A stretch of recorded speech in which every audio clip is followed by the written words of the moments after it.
On the inside you do get yourself a big greeting, as you can see, with a nice drumstick suite. With many other suites you do get with packages like this, you do get a thank you note explaining a lot of information about the product, plus others they do have on their website. And on the inside, the first thing you're greeted with is a prior tool to get your mirror off and a supplied Allen key for the bolt that comes with the sequential indicators. And nicely packed is a few layers of bubble wrap.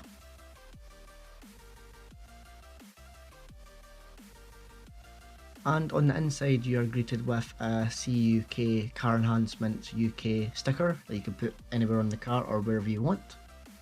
And on the inside is 2 sequential indicators that you did buy, supplied with another bit of bubble wrap on the bottom. So here's the indicators. They are blackout beams and they're very nice looking. They're very high quality made and very sturdy. They're very high quality material. They're made with some sort of hard plastic. Here's a wire that connects to where the bulb would be on the indicators, and they're really sturdy, so I'm actually very impressed with them. And I'm very glad that they're blackout and not just the clear ones to make it look like they're not meant to be there.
It legit sounds like I'm breaking this, but I'm not.